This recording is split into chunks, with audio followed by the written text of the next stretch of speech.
Hello, I'm Sasha Thackerberry.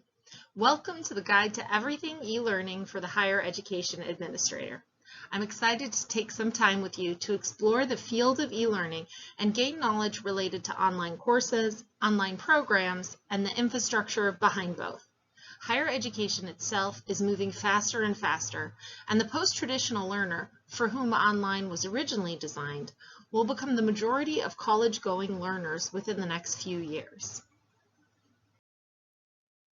This course is structured into topics that are delivered weekly.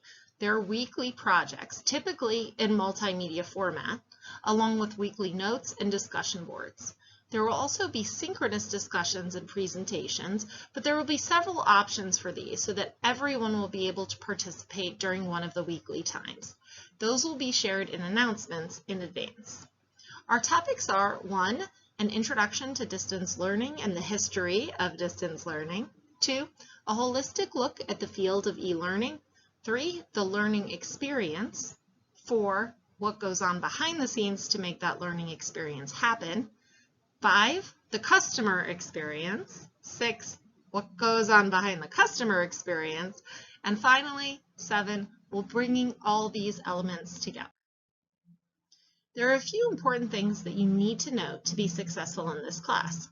Please pay attention to these, as putting these into practice is required. In this class, we will be using rubrics. Over my years of teaching, I have come to a point where I've asked students to very specifically fill out how their work has met the required components of the rubric.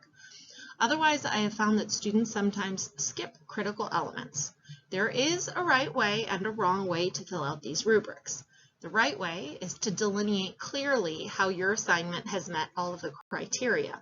The wrong way is to say yes, or I put all of the definitions in. Take a look at this example. Academic integrity is important. Unfortunately, some graduate students still do not have an understanding of what constitutes plagiarism. The most common forms of plagiarism are not cheating on a test or paying someone to write a paper for you. Rather, they are failing to cite a source or copying and pasting from an online source. It is also important to not overly rely upon direct quotes from authors. Rather, you should summarize or rephrase. And it is important to actually have a source for information.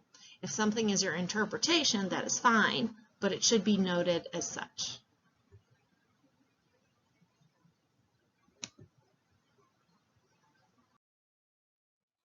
During the course, you will be taking notes on various resources. These are not meant to be busy work. Rather, it is based on the fact that by taking notes, by summarizing and restating, rather than directly writing things down word for word, it helps you move new information from your working memory into your long-term memory. This will help increase your understanding of the content and therefore improve your work. Finally, remember to log in every day, even if it is just for 5 minutes to check on the announcements. Doing this will improve your work in the course and it will make consistent work in the course a habit so that you don't get overwhelmed. Thank you for your attention to these key elements of the course.